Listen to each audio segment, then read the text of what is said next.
Verily, verily, I say unto you, the hour is coming, now is, when the dead shall hear the voice of the Son of God, and they shall live.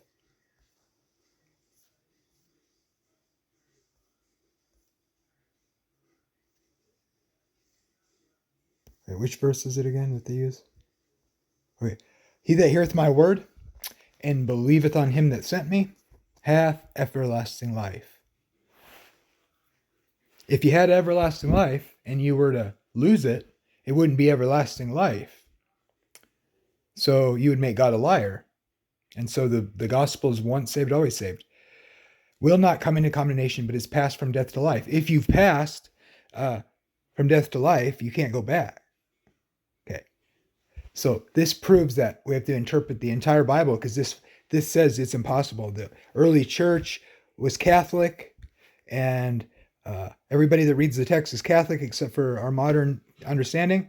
And this text has to mean that. It has to. Now, what do they do with the texts that obviously say you can lose your salvation, like John 15 or 2 Peter 2 or Hebrews 3 or Hebrews 6 or Hebrews 10 or 1 Corinthians 15, etc., etc. I could go on and on and on and on. Or Jesus' parables and Jesus' own teachings in the Gospels. John 15, in fact. Did that, Okay, so what is going on? Here it is. This is how I'm going to interpret their own texts consistently with their own hermeneutics. Okay?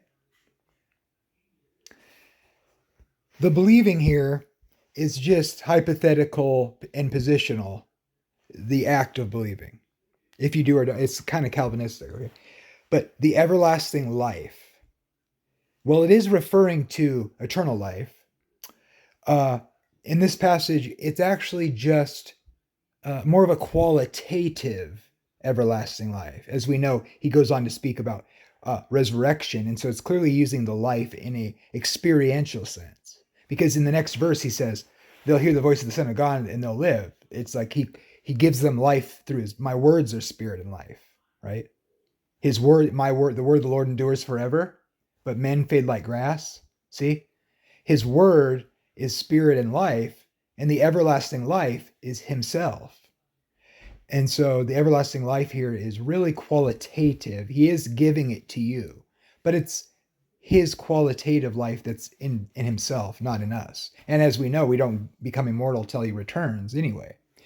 And so the everlasting life is qualitative, and it's really just kind of a fellowship issue, because it's not literal saying it's like unending life, even though it kind of is, but it's just like it's qualitative, experiential, and it's take it or leave it fellowship. It's not like you have to have fellowship. It's not like you have to have a qualitative life. So this, in the passing from death to life, well, last I checked, people still die. So obviously this is qualitative and experiential and based on fellowship. And so it's not a promise of everlasting life, literally. It's just a qualitative, topological, geographic, positional, experiential, and qualitative rather than literal. Okay? So nobody gets eternal life because who knows what it's really saying, right? So you're welcome. Debunked.